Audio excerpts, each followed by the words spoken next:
स्वागत है दोस्तों आपके अपनी यूट्यूब चैनल अभिलाषा में। आज हम लोग पढ़ेंगे globalisation and the Indian economy. ठीक है, ग्लोबलाइजेशन यानी कि वैश्वीकरण, ठीक है ना। किसका? तो भारतीय अर्थव्यवस्था का। ये जो इंडियन इकोनॉमी है, ठीक है, इंडियन इकोनॉमी जो हम आज भारत की इस जो अर्थव्यवस्था को देख रहे हैं, ठीक है, तो 1991 से पहले इसकी ये जो दशा थी, मतलब इसका ये जो काम करने का ये जो हमारा भारतीय अर्थव्यवस्था था, ठीक है, तो जिस प्रकार से आज हम जो हम लोग देख रहे हैं वो 1991 से पहले थोड़ा इसका जो स्वरूप था वो कुछ और था। हम इस चैप्टर के माध्यम से जानेंगे कि एमएनसी कंपनी, उसके काम को, ट्रेड्स को और एफडीआई को, इससे संबंधित सभी जानकारी को हम इस चैप्टर में कम से कम समय में जानने की कोशिश करेंगे। तो बढ़ते हैं हम अपने टॉपिक की तरफ। हमारा पहला टॉपिक है प्रोडक्शन अक्रॉस कंट्रीज। तो आज के समय में जब इंडस्ट्रीज, ठीक है ना, सारा देश क्या कर रहा है कि इंडस्ट्रियल रिवॉल्यूशन आ जाने के बाद, ठीक है, जैसे कि फ्रांस में सबसे पहले इंडस्ट्रियल रिवॉल्यूशन आया, अमेरिका भी क्या हुआ कि इंडस्ट्रीज पे काफी जोर दिया। अब पूरा जो दुनिया है ना, पूरा वर्ल्ड, सभी कंट्री क्या कर रहा है कि इंडस्ट्रीज पे, जो इंडस्ट्रियल प्रोडक्ट है उसके ग्रोथ पे सब काफी क्या कर रहा है कि सब काफी ज्यादा उसके ऊपर ध्यान दे रहा है। क्यों ध्यान दे रहा है? रीजन क्या है कि हर देश चाहता है कि उसका जो देश है, उसका देश, हर देश क्या करे? एक्सपोर्ट करे। हर देश क्या करे? एक्सपोर्ट करे, यानी कि निर्यात करे। ठीक है ना। अब देखिए पहले हम इस टर्म को समझ लेते हैं, एक्सपोर्ट। ठीक है, एक्सपोर्ट और इंपोर्ट। एक्सपोर्ट और इंपोर्ट क्या होता है? एक्सपोर्ट मतलब अगर कोई देश किसी प्रोडक्ट को अपने देश से किसी दूसरे देश भेज रहा है, क्यों? बेचने के पर्पज से, ठीक है ना। यानी कि वो किसी दूसरे देश को क्या कर रहा है ना, कहीं भी वो भेज रहा है, ठीक है ना। तो भेजना अगर हो गया तो होगा आपका एक्सपोर्ट। लेकिन अगर उसके देश में अगर डिमांड है तो जाहिर सी बात है, मान लीजिए कि इस वर्ष भारत में क्या हुआ कि प्याज का रेट काफी ज्यादा महंगा हो गया, तो क्या करेंगे हम लोग? प्याज को दूसरे देश से मंगवाएंगे। तो मंगवाना क्या होना है ना, तो मंगवाना क्या हो गया, यानी कि हम प्याज का इंपोर्ट करेंगे। ठीक है ना। अब देश को सबसे ज्यादा फायदा होता है एक्सपोर्ट से, जबकि इंपोर्ट से उसको काफी लॉस होता है। ठीक है, तो सारा खेल इसमें इंपोर्ट और एक्सपोर्ट का है। अब देखिए, जैसे कि कोई भी देश है ना, कोई भी जो देश है वो क्या कर रहा है? प्रोडक्शन कर रहा है, किसी ना किसी चीज का क्या कर रहा है? प्रोडक्शन कर रहा है ना। अब देश में क्या होता है? बहुत सारा चीज प्रोडक्ट प्रोड्यूस हो रहा है ना। तो प्रोड्यूस होता कहाँ है? किसी ना किसी फैक्ट्री में। फैक्ट्री को कौन चलाता है? कोई ना कोई कंपनी चलाता है। ठीक है ना, कोई ना कोई कौन चलाता है? कोई ना कोई कंपनी ही चलाता है।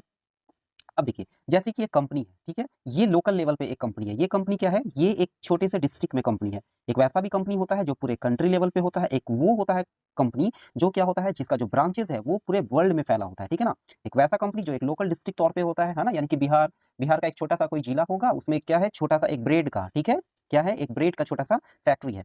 एक है कि देश भर में, है ना, जैसे कि एक वैसा कंपनी जो पूरा इंडिया में, जिसका लगभग इंडिया में कई शहरों में क्या हो रहा है, इसका प्रोडक्ट की सप्लाई हो रही है। ठीक है ना। एक वैसा कंपनी जो क्या है कि उसका ब्रांड, जब आप पूरे दुनिया के किसी भी क्षेत्र में चले जाएंगे तो आपको उस कंपनी का प्रोडक्ट उस देश में, किसी भी देश में आपको देखने को मिल जाएगा। बहुत सारे एग्जांपल है, जैसे कि आपका हो गया आईफोन, हो गया सैमसंग, हो गया, ठीक है। और भी ये तो मोबाइल कंपनीज की बात करें, और अगर हम खाने की बात करें, ठीक है ना, तो जैसे कि आपका ब्रिटानिया हो गया, ठीक है। और भी कई कंपनियां हैं जो क्या है कि जिसका जो ट्रेड है वो पूरी दुनिया में है। तो वैसा कंपनी जो क्या कर रहा है? पूरे वर्ल्ड में क्या कर रहा है? पूरे वर्ल्ड में जिसका क्या है? ब्रांचेस है, उस तरीके के कंपनी को कहेंगे हम लोग एमएनसी, है ना, मल्टीनेशनल कंपनी। तो देखिए बात ही यहाँ पे क्या आ रहा है? मल्टीनेशनल कंपनी, है ना। मल्टीनेशनल, एक नहीं, है ना, जो क्या है कई राष्ट्रों में क्या है, ये कंपनी एक राष्ट्र नहीं, कई राष्ट्रों में क्या कर रखा है? अपना ब्रांच को खोल रखा है। ठीक है ना। इसलिए हम इसको क्या कहते हैं? मल्टीनेशनल कंपनी कहते हैं। अब बात करते हैं मल्टीनेशनल कंपनी की। तो मल्टीनेशनल कंपनी बनाया क्यों गया? क्यों मल्टीनेशनल कंपनी होता है? ठीक है ना। आखिर इसके फायदे या नुकसान क्या है? तो बात को समझिए कि मल्टीनेशनल कंपनी एक्चुअली में होता क्या है। तो मल्टीनेशनल जो कंपनी है, अब ये मान लीजिए कि जैसे कि आपका एक एग्जांपल देते हैं हम सैमसंग का, ठीक है। तो जो सैमसंग का है, ठीक है ना, सैमसंग का क्या कर रहा है कि इंडिया में भी उसका क्या है? इंडिया में एक फैक्ट्री है, चाइना में एक फैक्ट्री है, और आपका एक फैक्ट्री है आप चले जाइए उधर अमेरिका में, जर्मनी में, ठीक है ना, जर्मनी या यूरोप के किसी भी, है ना, देश में क्या है, एक वहाँ एक फैक्ट्री है, ठीक है। अब इंडिया में जो प्रोडक्शन है, जो उत्पादन हो रहा है, उसको क्या करेगा? इंडिया में ही बेच देगा, ठीक है। अब अब मान लीजिए कि वो चाइना से क्या करता, चाइना में वो फैक्ट्री लगाता, ठीक है। अब चाइना में क्या करता? प्रोडक्ट को बनाता और फिर वहां से ले जाके पूरे दुनिया में उसको सप्लाई करता, ठीक है। इसका मतलब क्या है? उसका डिमांड अगर कम है तो चल जाएगा, लेकिन बहुत इंडिया में बहुत ह्यूज डिमांड है, बहुत ज्यादा डिमांड है, तो कितना वहां से बना बना कर लाएगा? सीधे क्या करेगा? इंडिया में फैक्ट्री ही लगा देगा, ठीक है। चाइना में बहुत डिमांड है, सीधा चाइना की तरफ फैक्ट्री लगा दिया। चाइना हो गया, उसे जितना भी आस पड़ोस का देश है वहां भी वो क्या कर रहा है? सप्लाई कर रहा है। यूरोप साइड में एक फैक्ट्री लगा दिया। यूरोप साइड में फैक्ट्री लगा देने के बाद क्या हुआ कि जो भी अमेरिका का रीजन हो गया, अफ्रीका हो गया, है ना, अमेरिका अफ्रीका या फिर जो यूरोपीय रीजन हो गया उधर, मतलब कि मल्टीनेशनल कंपनी जो होती है, ठीक है ना, जो एमएनसीज कंपनी होती है, ठीक है ना, ये कंपनी का काम एक्चुअली में क्या होता है? ये कई देशों में अपने सप्लाई को क्या बनाए रखना चाहती है कि अगर देखिए बात क्या है मार्केटिंग में, अगर सप्लाई में, ठीक है ना, अगर सप्लाई में थोड़ा सा भी क्या हो जाएगा? कमी देखने के लिए मिलेगा, तो तुरंत जो दूसरा जो प्रोडक्ट है, ठीक है, उसी के जैसा, है ना? तो वो क्या करता है कि तुरंत मार्केट में अपना जगह बनाने लगता है, ठीक है ना? तो अब ओवरऑल इस कंपनी देखिए, हम गए सैमसंग का फ़ोन लेने, मार्केट में मिला नहीं, ऑप्शनल में हम क्या किए, दूसरे कंपनी का फ़ोन लिया। हम देखा अरे वाह! फीचर्स भी सब कुछ सही है, अच्छा लगा। तो कहीं न कहीं अब मेरे पास एक एक अल्टरनेट आ गया, है ना? उससे क्या हुआ कि एक किसी दूसरे कंपनी का मार्केटिंग खराब होता है, तो कोई कंपनी ये नहीं चाहता है कि मार्केट में उसका जो प्रोडक्ट हो, उसका कमी बना रहे। हाँ, ऐसा तब होता है जब उसका डिमांड ऑलरेडी ज़्यादा हो, ठीक है? उसका डिमांड ऑलरेडी बहुत ज़्यादा हो, ठीक है ना? और उसके टक्कर का दूसरा कोई ना हो। तो उस केस में क्या होता है ना कि डिमांड बना रहे, है ना? मार्केट में सप्लाई कम हो, डिमांड बना रहे जिससे कि प्राइस हमेशा हाई होगा। कंपनी उस समय ऐसे पॉलिसीज़ को मतलब ऐसा पॉलिसीज़ बनाती है, जानकर ऐसा पॉलिसीज़ बनाती है कि मार्केट में थोड़ा-सा कमी रहेगा, है ना? अब 500 लोगों में 2 आदमी ही तो खरीद पाएगा क्योंकि मेरा प्रोडक्ट इतना महँगा है। जैसे कि रोल्स-रॉयस को देख लीजिए, है ना? अब उतना बड़ा महँगा जो गाड़ी है, अब वो सब तो लेगा नहीं। उसका डिमांड क्या है? कंपनी प्रोडक्शन उसका बहुत बहुत कम है। अगर उसको लार्ज स्केल पे क्या कर दिया जाए, उसके प्रोडक्शन को बढ़ा दिया जाए, तो उसका रेट अपने आप ही कम हो जाएगा, ठीक है ना? चूँकि प्रोडक्शन कम है, ऑलरेडी आपको लेने से पहले लंबा क्या होता करना पड़ता है उसमें वेटिंग, है ना? उसका डिमांड इतना ज़्यादा है ना? लेकिन क्या है प्रोडक्शन ही नहीं है उसका, बहुत कम जानकर प्रोडक्शन रखा गया क्यों? क्योंकि रेट और डिमांड हमेशा क्या होगा? हाई होगा, ठीक है? अब जैसे कि देखते हैं हम इसमें कि अब कैसे इंटरलिंक होता है, ठीक है? तो इंटरलिंक जो ये जो प्रोडक्शन होता है पूरी दुनिया में, ठीक है? तो जैसे कि एमएनसी कंपनी, है ना? अब अलग-अलग देश में क्या हो रहा है प्रोडक्शन हो रहा है, तो कैसे एक-दूसरे से सब क्या है आपस में इंटरलिंक है, कैसे एक-दूसरे से कनेक्टेड है। तो उन चीज़ को देखते हैं। जैसे कि सबसे पहला होता है कि एफडीआई, ठीक है ना? एफडीआई का मतलब क्या होता है? एफडीआई का मतलब होता है फॉरेन डायरेक्ट इन्वेस्टमेंट, ठीक है? यानी कि कोई भी विदेशी इन्वेस्टमेंट आपके क्या हो रहा है, देश में आके कर रहा है। जैसे कि इंडिया में क्या हुआ, सैमसंग का कंपनी तो इंडिया में है नहीं, ठीक है ना? सैमसंग का कंपनी क्या है, इंडिया का तो है नहीं, लेकिन ये क्या किया, ये इन्वेस्टमेंट आकर क्या किया, इंडिया में किया। क्यों? क्योंकि यहाँ से इन्वेस्टमेंट करने पे, ठीक है, उसको लोकल लेवल पे हर कुछ सस्ता, उसको लेबर मिल गया, सब कुछ उसको, है ना? उसको रॉ मटेरियल मिल गया। तो कोई भी कंपनी अपना सेटअप वहीं पे लगाती है जहाँ पे उसको क्या मिले, जो रॉ मटेरियल्स है ना? रॉ मटेरियल्स है उसको वहाँ पे ईज़िली अवेलेबल हो जाए, है ना? लेबर ईज़िली अवेलेबल हो जाए या फिर और भी जो उसको जो ज़रूरत हो उसके प्रोडक्शन में, वो सभी चीज़ वहाँ पे आसानी से अवेलेबल हो जाए। दूसरा क्या होता है कि जैसे कि जॉइंट वेंचर या फिर पार्टनरशिप करके कोई कंपनी, है ना? कोई कंपनी उस प्रकार करके भी वहाँ आती है किसी देश में, ठीक है ना? मल्टीनेशनल कंपनी है। जैसे कि आपको इंडिया में हाल ही में क्या है कि सिलिकॉन चिप्स के लिए जो वेदांतु से क्या किया कि फॉक्सकॉन एक कंपनी है, ठीक है? वियतनाम की एक कंपनी है। तो वियतनाम में क्या है उसका एकदम अपना, है ना? वियतनाम में क्या है उस कंपनी का अपना दबदबा है, एकदम मोनोपोली है, एकदम उससे कोई टक्कर का नहीं है। लेकिन इंडिया में जब वो आया, तो इंडिया में क्या किया वो जॉइंट वेंचर किया। किसके साथ? तो वेदांतु के साथ किया, ठीक है ना? वेदांतु के साथ क्या किया वो जॉइंट वेंचर किया। वेदांतु के साथ क्या किया वो जॉइंट वेंचर किया। क्यों? क्योंकि यहाँ वो पार्टनरशिप के साथ, है ना? पार्टनरशिप के साथ वो खोलने, क्योंकि जगह नया है, ठीक है? ये वेदांतु उसको लेकर आया, ठीक है? क्यों कि आइए आपके साथ हम पार्टनरशिप करते हैं, जितना आपसे हम सिलिकॉन जो चिप खरीदते हैं, हम दोनों मिलके यहीं पे बनाएँगे। बोले चलो ठीक है। अब आगे देखते हैं और भी इसमें कई टर्म्स निकल के आते हैं जैसे कि अब ये जो एमएनसी कंपनी होती है, ठीक है ना? अब एमएनसी कंपनी क्या करेगी? सभी देश में जा जाके अपना-अपना सेटअप लगाएगी, इतना भी पॉसिबल नहीं होता है। वो क्या करता है ना कि वहाँ के छोटा, जैसे कि ये मान ली ये जो एमएनसीज़ कंपनी है, अब ये क्या है कि हर देश में जाके तो ये लोग क्या कर सकता है कि मतलब करेगा कि वहाँ गया, वहाँ जाकर फैक्ट्री लगाया, है ना? फिर क्या किया कि दूसरे देश में गया, वहाँ जाकर फैक्ट्री लगाया, ऐसा नहीं हो सकता है, ठीक है? ये क्या करता है कि वहाँ का जो लोकल पहले से जो सेटअप है, ठीक है? ये क्या करता है उसको उसको खरीद लेता है, सीधे क्या करता है उसको खरीद लेता है। उसको क्या करता है या फिर अपने में मिला लेता है और इसी तरीके से मिला-मिला कर क्या करता है, ये एक बहुत बड़ा ब्रांच बनते चला जाता है, ठीक है ना? जैसे कि मान लो कोई बिस्किट का फैक्ट्री है, ठीक है? जो अमेरिकन कंपनी है, अब वो क्या किया इंडिया में आया, इंडिया का कोई बिस्किट का फैक्ट्री को क्या कर लिया, अपने साथ मर्ज कर लिया, मिला लिया या फिर हो सकता है उसको सीधे खरीद ही लिया, ठीक है ना? अब जैसे ही उसको खरीद लिया, अब क्या हो गया, उस कंपनी का एक नया सेटअप कहाँ, है ना? एक अमेरिका वाला जो कंपनी था उसका एक नया सेटअप कहाँ खुल गया, अब इंडिया में खुल गया, ठीक है? ऐसे करके एमएनसीज़ है ना जो ग्रो करती है, ठीक है? पूरे वर्ल्ड में। फिर ये लोग क्या करता है कि लोकल लेवल पे जितना देखो, अब क्या है कि चूँकि प्रॉफिट मार्जिन अगर कमाना है, ठीक है ना? तो सारा काम खुद नहीं, वो क्या करेगा कि लोकल जो वहाँ का जो लोकल्स है सप्लायर्स, ठीक है? वो उसको छोटा-छोटा काम दे देगा, कहेगा ठीक है, तुम ये सब करके हमको दे दो, है ना? वो सब क्या करेगा उस कंपनी को दे देगा, जिससे कि क्या होगा कि फालतू का जो भारी सेटअप है, उस कंपनी को लगाने से बच जाएगा, ठीक है? कंपनी वो सब काम वहाँ से लोकल लेवल पे करवा लेगी और वहाँ से सामान को उठाकर सीधे अपने फैक्ट्री लाएगी और वहाँ लाके उसको क्या कर देगी, सीधे असेंबल करके मार्केट में निकाल देगी। और जब मार्केट में आ जाएगा, ठीक है? तो फिर वहाँ से उस सामान को क्या करना पड़ेगा? एक्सपोर्ट। तो वहाँ से हमारा शुरू होता है फॉरेन ट्रेड, ठीक है? अब देखो कि होता क्या है कि ट्रेड एक्चुअली मतलब क्या है? व्यापार है। अब हम कोई भी जब हम प्रोडक्ट को बनाते हैं, तो प्रोडक्ट को बनाते क्यों हैं? घर में रख के सड़ाने के लिए तो बनाता नहीं है कोई, है ना? कोई भी कंपनी बनाता है, क्यों बनाता है? उसको क्या चाहिए? प्रॉफिट चाहिए। ह्यूज लेवल प्रॉफिट चाहिए। हर कंपनी चाहती है ना कि उसको जितना ज़्यादा कंपनी को प्रॉफिट होगा, वो कंपनी उतना ही ज़्यादा दिन पर दिन ग्रो करते जाएगा, ठीक है ना? तो वो क्या करता है कि जो अपना गुड्स है, ठीक है ना? ये इस सामान को क्या करता है कि अच्छे से हर देश में क्या हो कि 2 कंट्री के बीच में, ठीक है ना? 2 कंट्रीज़ के बीच में क्या रहे, प्रॉपर सर्विस बना रहे, ठीक है ना? किसका? तो गुड्स का, है ना? कोई कमी नहीं हो, सामान का 2 देश के बीच में क्या हो, कोई कमी नहीं हो। इसका हमेशा क्या होता है, ट्रेड में ध्यान दिया जाता है। क्यों? क्योंकि आप एक बात बताते हैं, ठीक है? हमेशा जब तब सुनते होंगे कि इंडिया और पाकिस्तान के बीच में, ठीक है? जब भी कुछ होता है ना, तो क्या पाकिस्तान वाला कहता है कि हम चलो बैन कर दिए इंडिया को, क्यों? हम इंडिया से कोई सामान मत नहीं खरीदेंगे। मत खरीदो, मरोगे भूखे, अब मर भी रहे हो, ठीक है? ऐसा थोड़ी ना है कि तुम अगर हमसे नहीं खरीद रहे हो, तो हमको कोई दिक्कत है, कहीं और एक्सपोर्ट करेंगे, ठीक है? हालाँकि कुछ तो दिक्कत, ठीक है, सभी को होता ही है, छोटे तौर पे व्यापारी को, लेकिन ऐसा नहीं है कि हमसे बहुत बड़ा लॉस है। लेकिन तुम्हारे देश में सोच लो महँगाई कहाँ है? तुम ₹10 का सामान इज़्ज़त में, प्रतिष्ठा में गँवाकर तुम उसको ₹10 का सामान को तुम 20 से ₹22 में जब तुम खरीदोगे दूसरे देश के साथ, वही तुमको चाइना वाला पकड़ाएगा, आलू के अंदर, आलू ऊपर से गोल दिखेगा और अंदर से गायब रहेगा। वही लाओगे चाइना से खरीद के फिर खाओगे।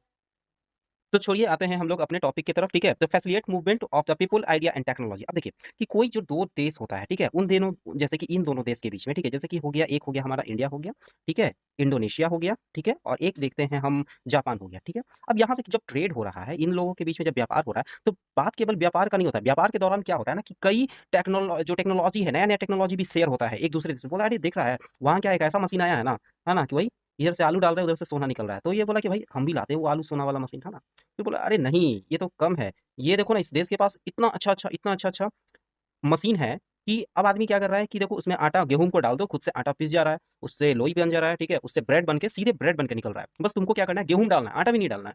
वो खुद ही सब कुछ कर लेगा और उसका प्रोडक्शन पर मिनट, 1 मिनट में कम से कम वो 15 से 20 ब्रेड निकल रहा है ना? ये इंडोनेशिया के पास टेक्नोलॉजी मान लो आ गया। अब जापान बोला कि नहीं, हम 1 मिनट में 25 ब्रेड बना देंगे।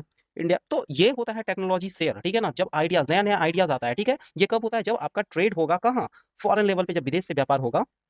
चूँकि देखिए कहीं पे भी अगर कॉम्पिटिशन बढ़ता है, ठीक है ना? कॉम्पिटिशन बढ़ता है, तो कॉम्पिटिशन बढ़ने से क्या होता है ना कि कॉम्पिटिशन बढ़ने से आदमी चूँकि सोचता है ना कि हम सबसे ऊपर रहे, उस चक्कर में सब क्या करता है कि सब सब लोग क्या कहता है कि रीज़न है सबका कि टॉप पे रहना है सबको, ठीक है? जब सबको टॉप के ऊपर रहना है, तो सबको मेहनत करना होगा। जब कॉम्पिटिशन होता है, तो ये डबल हो जाता है, ठीक है? तो कॉम्पिटिशन चूँकि अब आपको लोकल, अब मान लीजिए आप यहाँ पे कुछ वैसा प्रोडक्ट बेच रहा है जिसका कोई दूर-दूर तक कोई कॉम्पिटिटर है ही नहीं है, ठीक है? जब कॉम्पिटिटर है ही नहीं है, तो जो बनाएँगे सो बेच रहे हैं, ठीक है?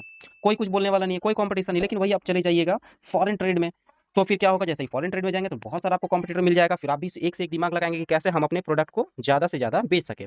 फिर देखिए, ट्रेड में लोग क्या सोचता है? लोग सोचता है कि जो हम ट्रेड कर रहे हैं, तो ट्रेड कर रहे हैं, तो जो हमारा जो प्रोडक्ट है, ठीक है? वो क्या हो कि हर देश के जो लोकल एकम है, जो डोमेस्टिक रीजन्स है ना? लोकल और डोमेस्टिक रीजन्स तक क्या हो, हमारा प्रोडक्ट को पहुँचे। वहाँ के जो लोकल मार्केट है, क्योंकि आप बहुत सारा एक घर में जो लोकल एरिया पे जो हम लोग प्रोडक्ट जो बेच रहे हैं ना, हम लोग बहुत सारा जो अगल-बगल जो दुकान जाते हैं, हम लोग क्या करते हैं कि रिन साबुन खरीद कर ले आते हैं, ठीक है? कभी उस कंपनी को देखें कि पीछे कौन-सा कंपनी है, ठीक है? या फिर हम लोग हिंदुस्तान यूनिलीवर है ना? जो हिमालय, या फिर बहुत सारा जो कंपनी है, ठीक है? हम लोग सिर्फ़ उस कंपनी का प्रोडक्ट का नाम जानते हैं। कभी उसके पीछे के कंपनी को हमने नहीं देखा है, ठीक है? क्यों? क्योंकि हम लोग को उससे कोई मतलब नहीं होता। हम लोग को मतलब होता है कि नहीं, हमको रिन साबुन चाहिए। दुकान क्या बोले, भाई हमको रिन साबुन दे दो, नहीं हमको विम साबुन, हमको विम बार दे दो। ठीक है? तो आदमी क्या होता है कि प्रोडक्ट, अब देखिए कि अगर रिन साबुन का मार्केट से क्या हो जाए कि अचानक से लोकल दुकान पे मिलना बंद हो जाए, ठीक है ना? अचानक से क्या हो, लोकल दुकान में क्या हो जाए, मिलना बंद हो जाए, तो उसकी जगह हम लोग अल्टरनेट दूसरा साबुन का इस्तेमाल करेंगे, ठीक है? तो ये कंपनी क्या चाहेगा कि हर हाल में जो लोकल एरिया पे ये जो प्रोडक्ट मिल रहा है, ये कभी भी, है ना, मार्केट से गायब ना हो। इसके लिए क्या करेगा कि लोकल, है ना, ये आपको district by district state agency खोल देगा, स्टेट वाइज़ हो सके इसका एक फैक्ट्री लगा देगा, है ना? कि हर इंडिया में अगर 28 स्टेट है, तो कम से कम 5, 6, 8 स्टेट में इसका फैक्ट्री डाल ही दो, क्योंकि इस प्रोडक्ट का डिमांड बहुत ही ज़्यादा है। या फिर एक बहुत बड़ा सेटअप लगा दो, एक इंडिया में, जिससे कि पूरे इंडिया में क्या किया जा सके, कंटिन्यू, है ना, सप्लाई को बनाया जा सके, ठीक है ना?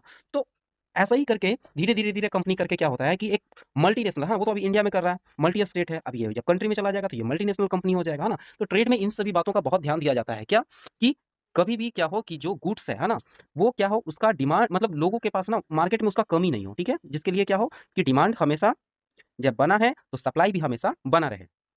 अब इससे लोगों को अभी और फ़ायदा होता है। लोगों को क्या फ़ायदा होता है कि लोगों के पास क्या होता है कि बहुत ज़्यादा ऑप्शंस होता है, ठीक है? क्या होता है? बहुत ज़्यादा ऑप्शंस होता है। एकदम कंटिन्यू हम गए बोले कि या तो ये प्रोडक्ट दे दो, नहीं तो ये प्रोडक्ट दे दो, नहीं तो ये प्रोडक्ट दे दो। क्यों? क्योंकि उसके पास ऑप्शंस बहुत ज़्यादा है। और इस चक्कर में क्या होता है कि जो प्राइस होता है ना, जब ऑप्शंस बहुत होता है, तो कंपनी क्या करता है कि मनचाहा अपना जो प्राइस है, जो रेट है, उसको बढ़ा नहीं सकता है, ठीक है ना? इसलिए कि ओवरऑल सभी जो प्रोडक्ट होता है, जो गुड्स होता है, उसका प्राइस हमेशा कम ही होता है। क्यों? क्योंकि मार्केटिंग में कॉम्पिटिशन ज़्यादा है। अगर वो मार्केट में जैसे ही अपने प्राइस को हाई करेगा, तो दूसरा कंपनी क्या करेगा कि तुरंत उस कम जैसे कि कोई कंपनी रेट हाई कर दिया, है ना? तो उसका जो कॉम्पिटिटर है, वो अपना रेट को लो ही रखेगा। जब प्रोडक्ट दोनों का लगभग सेम ही है, सब कुछ सेम ही है, तो आदमी कम रेट वाला ही ज़्यादा खरीदेगा। कुछ ही है जो उस कंपनी के नाम पे टिका रहेगा, जबकि बहुत सारे लोग शिफ्ट कर जाएगा। यानी कि मार्केट में क्या है, कॉम्पिटिशन बना रहेगा। हमारे पास ऑप्शंस होगा, है ना? हमें जो उसका जो रेट है, उसमें हमको हमेशा राहत मिलेगा। अब हम लोग देखते हैं ग्लोबलाइजेशन। ग्लोबलाइजेशन का मतलब क्या हुआ? ग्लोबलाइजेशन का मतलब हो गया कि आपका ट्रेड जहाँ पे एक ओर सीमित था, अब आपका ट्रेड है ना, एक देश से हट के क्या हो रहा है कि पूरी दुनिया में, ठीक है? पूरी दुनिया में जब ट्रेड क्या हो रहा है कि आपस में जब इस तरह है ना, एक देश दूसरे देश के साथ क्या कर रहा है, इंटरलिंक हो गया, है ना? क्या हो गया? एक देश दूसरे देश के साथ कनेक्ट हो गया। किस मामले में? ट्रेड के मामले में। उसी को हम लोग कहते हैं ग्लोबलाइजेशन, ठीक है? अब जब ग्लोबलाइजेशन होता है तो लोग का क्या होता है कि इसमें माइग्रेशन भी होता है। माइग्रेशन क्यों होता है? माइग्रेशन मतलब आप जैसे कि इंडिया से क्या है ना कि इंडिया से बहुत सारा लोग जो है वो जाता है गल्फ रीजन यानी कि खाड़ी देशों में काम करने, यानी कि ओमान हो गया, अरब हो गया, ठीक है? या फिर यूएई, इन सभी देशों में क्या होता है कि काम करने जाता है। रीज़न क्या है कि वहाँ पे काफ़ी ज़्यादा जो लेबर है ना? लेबर का काफ़ी ज़्यादा डिमांड है। अब वहाँ पे सैलरी उसको ठीक-ठाक मिल जाता है, उसके लिए उसको काफ़ी ज़्यादा पढ़ा-लिखा होने की भी आवश्यकता नहीं है, ठीक है? तो इंडिया हो गया, पाकिस्तान हो गया और बांग्लादेश, इन सभी देशों से क्या होता है कि बहुत ज़्यादा भर-भर के लेबर क्या होता है, उन गल्फ कंट्री में जाता है, क्यों? काम करने के लिए, ठीक है? तो ग्लोबलाइजेशन से क्या होता है ना कि अब जैसे कि मान लो उस देश का जो प्रोडक्ट है, केवल उसी देश में रहता, है ना? तो यानी उसके पास डिमांड नहीं रहता तो वो ज़्यादा प्रोडक्शन नहीं करता, है ना? डिमांड नहीं रहने के कारण वो प्रोडक्शन क्यों करेगा? डिमांड पेट्रोल का इतना ज़्यादा है, पेट्रोलियम का इतना ज़्यादा डिमांड होने के कारण उसको काफ़ी ज़्यादा प्रोडक्शन भी करना पड़ता है। प्रोडक्शन करने के लिए उसको चाहिए होगा लेबर, ठीक है? जिससे कि लेबर क्या करता है कि इंडिया, पाकिस्तान, बांग्लादेश, श्रीलंका, म्यांमार, इन सभी देशों से क्या होता है कि लोग क्या करते हैं, माइग्रेट करते हैं उन सभी जगह, ठीक है?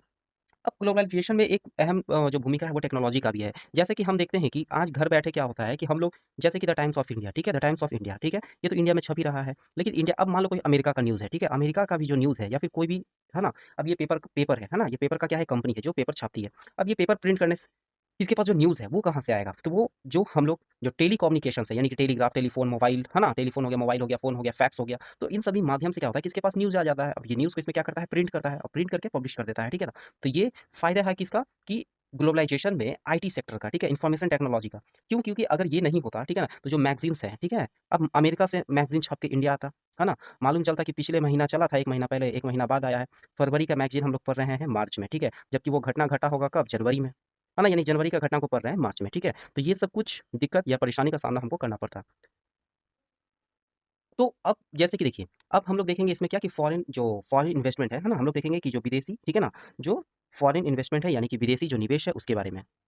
तो कोई भी जब विदेशी कंपनी आता है कहीं भी इन्वेस्ट करने के लिए, तो ऐसा नहीं है कि आया और धड़ाक से यहाँ कर दिया इन्वेस्ट, यहाँ का सरकार बोला हाँ, हाँ, हाँ, जैसे करना है वैसे करो, नहीं। हर सरकार चाहती है क्या कि ठीक है विदेशी कंपनी तो हमारे देश में आए, ठीक है ना? अब देखो विदेशी कंपनी हमारे देश में आ रहा है तो क्या करेगा, प्रोडक्शन करेगा, है ना? प्रोडक्ट को बनाएगा। अब हमको क्या करना पड़ेगा, प्रोडक्ट अपने ही देश से खरीदना पड़ेगा, हमको इम्पोर्ट नहीं करवाना पड़ेगा। अभी वो उस सामान को इम्पोर्ट करता, मान लो कोई चाइना से प्रोडक्ट आ रहा है, ठीक है?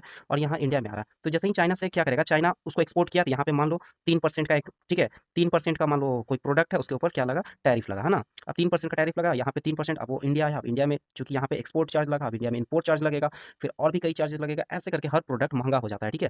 लेकिन जब कोई कंपनी किसी देश में ही आ जाता है, वहीं पे अगर प्रोडक्शन, ठीक है? वहीं पे अगर क्या करने लगा कि कोई कंपनी अगर प्रोडक्शन करना शुरू कर देता है, ठीक है ना? तो क्या होगा, उसको जो दूसरे देश से जो एक्सपोर्ट चार्ज है, वो उस कंपनी को बच गया, है ना? इम्पोर्ट चार्ज वो उस कंपनी को नहीं देना पड़ रहा है, बस जो टैक्स हो रहा है, टैक्स तो उस देश में भी दे रहा था, टैक्स इस देश में भी दे रहा है, ठीक है ना? उसके बाद क्या है कि उसको लोकल लेवल पे लेबर भी मिल जा रहा है, बहुत सारा चीज़। अच्छा, चूँकि यहाँ पे उसके प्रोडक्ट का डिमांड इतना ज़्यादा है, ठीक है? कि उस कंपनी को ओवरऑल हर तरीके से उसको क्या हो रहा है, फ़ायदा हो रहा है। तो अब जैसे कि फॉरेन इन्वेस्टमेंट जैसा ही, ठीक है? जब भी फॉरेन इन्वेस्टमेंट आता है तो उसके लिए क्या किया गया है कि सरकार क्या किया है कि एक ट्रेड बैरियर लगा दिया है, ठीक है ना? ट्रेड बैरियर का होना बहुत ज़्यादा इंपॉर्टेंट है। जब हमारा देश आज़ाद हुआ था 1947 में, ठीक है? तो उस समय क्या किया गया था कि ट्रेड बैरियर लगा हुआ था, ठीक है? क्यों ट्रेड बैरियर लगा हुआ था? उस समय केवल जो बहुत ही एसेंशियल प्रोडक्ट था, जैसे कि मशीनरीज़ वगैरह हो गया, ठीक है ना? मशीनरीज़ वगैरह हो गया या फिर जो फर्टिलाइज़र हो गया, है ना? या फिर पेट्रोलियम हो गया, केवल उन्हीं सभी चीज़ का क्या करता था, इंडिया इम्पोर्ट करता था। क्यों? क्योंकि बहुत सारा दिक्कत था। क्योंकि अपने देश में क्या था ना कि उतना भी ज़्यादा पैसा था नहीं, क्योंकि जब कोई सामान हम लोग मँगवाते हैं, ठीक है? तो उसका इम्पोर्ट या एक्सपोर्ट डॉलर के माध्यम से होता है, ठीक है?